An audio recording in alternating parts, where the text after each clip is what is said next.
For years, Irish police said they were chasing a man who was not hiding in a basement, not hiding in the mountains, not living under a fake name in some forgotten corner of the world. According to international investigators, Daniel Kinahan was living in Dubai, a city of glass towers, luxury hotels, private villas, boxing deals, and distance. Distance from Dublin. Distance from the street where his family name became linked to fear. Distance from the courts that want him back. But in April 2026, that distance suddenly collapsed. Dubai police moved in. Irish authorities had sent the file. An arrest warrant had been issued. And one of the most wanted Irish crime figures in the world was taken into custody. Now the story is not just about an arrest, it is about what happens next, because Daniel is not quietly walking onto a plane back to Ireland. He is fighting extradition. And that fight could decide whether one of Ireland's most powerful alleged cartel leader finally faces court at home, or whatever the legal battle in Dubai becomes another chapter in a story that has already stretched across Ireland, space, the United Arab Emirates, the United States, Colombia, boxing money, violence, and power. This is the story of Daniel Kinahan, the alleged cartel boss in Dubai, the arrest that shocked Ireland, and the extradition fight that could change everything. Before the headlines in Dubai, before the sanctions, before the reward posters, Daniel was already one of the most controversial Irish names in the world. To his supporter, he was connected to boxing. To investigator, he was something very different. The US Treasury said the Kinahan Organized Crime Group was involved in drug trafficking, money laundering, and serious violence. Irish police said the group spread misery and death not just in Ireland, but across other countries. And Daniel, according to US authorities, was believed to run the day-to-day operations of the organization. That is the key allegation. Not that he was just around criminals, not that he knew people, not that his name appeared beside a bad crowd. The allegation was much bigger. Authorities believed he was at the center, the organizer, the connector, the man behind the network. But here is what makes this story so difficult and so important. Daniel had denied involvement in organized crime. He has pointed to the fact that he has not been convicted in Ireland, and for years that creates a strange public image. A man accused by governments of being one of Europe's most powerful crime figures, but also a man moving through the world of professional boxing, being thanked by famous fighters and living openly in Dubai. That contrast is why the story becomes so explosive, because people kept asking one question: if the authorities really believed he was so dangerous, why was he still free? To understand Daniel, you have to understand the name before him, Kinahan. The name did not begin with Daniel, it began with his father, Christopher Kinahan Sr. Irish and international authorities described Christopher Sr. as the founder of the Kinahan Organized Crime Group. The US Treasury said the organization emerged in the late 1990s and early 2000s and become the most powerful organized crime group operating in Ireland. That is not a small claim. Ireland had gangs before. Ireland had drugs networks before. Ireland had violence before. But the Kinahan Group, according to authorities, become something bigger. A group with operations in Ireland, the United Kingdom, Spain, and the United Arab Emirates. A group linked to international drug supply. A group linked to firearms. A group linked to money laundering. A group linked to murder. And over time, Daniel Kinahan's name became more and more important. The US Treasury said Daniel sourced large quantities of cocaine from South America and played an important role in organizing drug supply. That claim turned him from a local Irish figure into an international target, because once the supply chain reached across continents, the case is no longer just Irish, it becomes global. Every cartel story has a moment when the private war becomes public. For the Kinahan Hodge food, that moment came in Dublin. February 2016, the Regency Hotel, a boxing weight-in was taking place. Cameras were there, people were gathered. It was supposed to be a public sports event. Then gunmen entered. Chaos broke out. David Byrne, a Kinahan associate, was killed. Daniel was reportedly one of the intended targets. He survived. But after that day, everything changed. The fight between the Kinahan group and the Hodge group became one of the most violent gang conflicts in modern Irish crime history. People were targeted, families were afraid, communities watched the violence spread, and the Kinahan name moved from crime pages into international headlines. For investigators, the Regency Hotel attack became more than one killing. It became a turning point, a public sign that island gangland violence had reached a new level.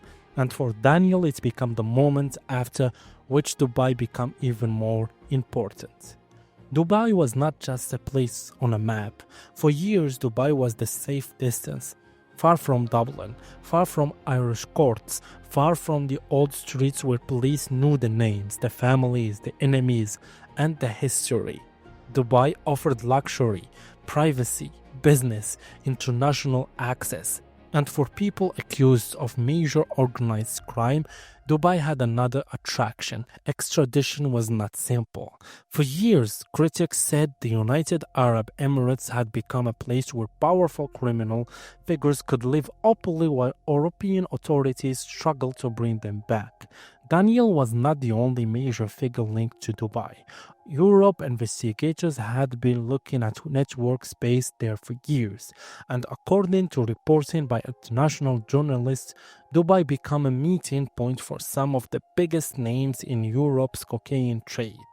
That is why Kinahan's life in Dubai becomes so controversial, because the public image was almost unreal.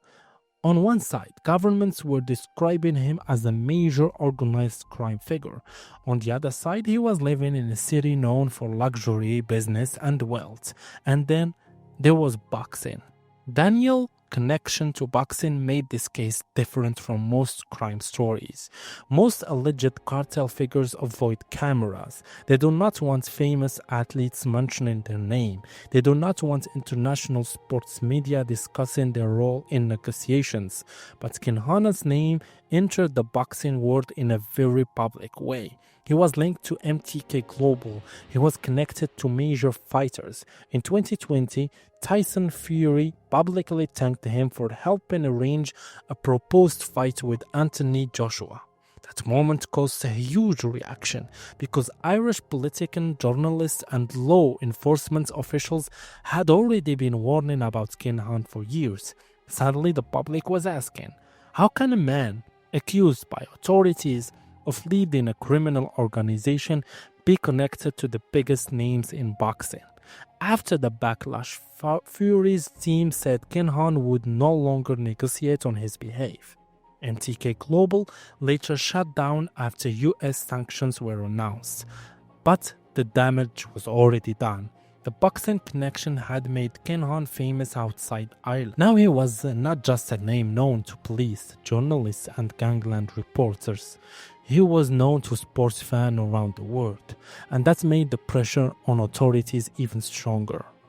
In April 2022, the United States changed the whole case. The US Treasury sanctioned the Kinahan Organized Crime Group. Christopher Kinahan Sr. was named. Daniel Kinahan was named. Christopher Kinahan Jr. was named. Several associates and businesses were named. The message was clear. The United States was not treating this as just an Irish problem. It was treating the Kinahan Group as a transnational criminal organization. That matters because sanctions are not just words. Sanctions make businesses harder. They freeze assets under U.S. jurisdiction. They warn companies, banks, promoters and partners that dealing with sanctioned people can bring serious consequences. They came to reward. The U.S. State Department offered up to $5 million for information leading to the arrest of or conviction of Daniel Kinahan, Christopher Kinahan Sr. and Christopher Kinahan Jr. That was a major escalation. A reward poster changed the image. Daniel was no longer just a controversial boxing figure. He was now on a U.S. government reward notice. And after that, the war begins to close in. Not fast, not overnight, but steadily. Irish police did not do this alone. That is one of the most important parts of the story. The case against Kinahan Network became international. Irish authorities worked with the U.S. Treasury, Homeland Security, the DEA, the FBI, the United Kingdom National Crime Agency, Europol, and other law enforcement partners. Irish police leaders visited other countries. Foreign law enforcement agencies visited Ireland. The goal was simple but extremely difficult. Build pressure everywhere. Attack the network from every side. Follow the money. Follow the movement. Follow the businesses. Follow the associated. Follow the communications. And build relationships strong enough to make an arrest possible in country thousands of kilometers from Dublin. For years, the question was whether Dubai would act. The island and the United Arab Emirates strengthened their legal relationship. Extradition agreement and mutual legal assistance become part of the bigger picture. And in May 2025, one Kinahan associate, McGovern, was extradited from Dubai to Ireland. That was a signal. It showed that the door was no longer closed. And if one man could be returned from Dubai, then maybe Daniel could be next. Then came April 2026. Irish authorities issued an arrest warrant. A judicial file was sent to Dubai. Dubai Public Prosecution issued a warrant. Specialized police team began search and surveillance operation. Within 48 hours, Daniel was arrested. That detail is important. 48 hours. After years of frustration, the final movement was fast. For Irish police, it was a major moment. For Dubai, it was a message that the city was cooperating in a high-profile international case. For the Kinahan organization, it was a direct hit at the top. And for the Irish public, it was the headline many people thought they might never see. Daniel arrested in Dubai. But an arrest is not a conviction, and an arrest in Dubai does not automatically mean a trial in Dublin. That is where the next fight began. Right now, the most important word in the story is extradition. Extradition means one country agrees to send a person to another country so they can face legal proceeding there. Ireland want Daniel returned to face charges. But Kinahan is fighting that process, and according to recent reports, his legal team is challenging the extradition through the UAE courts. That means this could take time, not days, not one simple hearing, possibly months. Some experts say the process could take up to a year, and that delay matters because every month keeps the story alive. Every hearing becomes news. Every legal move creates pressure. Every decision in Dubai affects what happens in Ireland. This is not just a police story anymore. It's now a legal story, a diplomatic story, a political story, and a public interest story. Because if Daniel Kinahan is extradited, Ireland gets the trial it has wanted for years. If he's not extradited, the case becomes one of the biggest legal disappointments in modern Irish crime history. If Daniel is brought back to Ireland, then the case will not be simple. Prosecutors will need to prove their case in court. That is the difference between public allegations and legal reality. Governments can sanction, police can investigate, journalists can report, but a court requires evidence. And that is why this extradition fight is so important. Ireland does not just want Daniel back for symbolism. Ireland want him back because the state believes it can put him before a court. Recent reports say he could face a serious organized crime charge in Ireland, with the state expected to present wider evidence about his alleged leadership role. That would make the trial one of the most watched criminal cases in Irish history, because the question would not only be, did Daniel Kinahan commit one act? The bigger question would be, was he directing a criminal organization? Was he the man at the center? Was he the person authorities claimed he was for years? And that is the courtroom battle Ireland wants. The Daniel Kinahan case is not just about Daniel, it is about what modern organized crime looks like. It is not the old image of gang boss hidden in a back room. This is global, drug supply chains across continents, money moving through businesses and property, influence touching professional sports, families living in luxury while violence happens somewhere else, authorities working across border because the criminals already crossed those borders years earlier. That is why this case matters, because if a suspect's organized crime leader can live openly abroad, why police in his home country struggle to reach him? The public loses faith. People begin to ask, who is really untouchable? Who can money protect? Who can borders protect? And who get left behind when violence happens on ordinary streets? Irish police say the Kinahan group spread misery and that sentence matter, because behind the luxury image there are victims, families, communities, people who did not choose this word but still had to live with the consequences.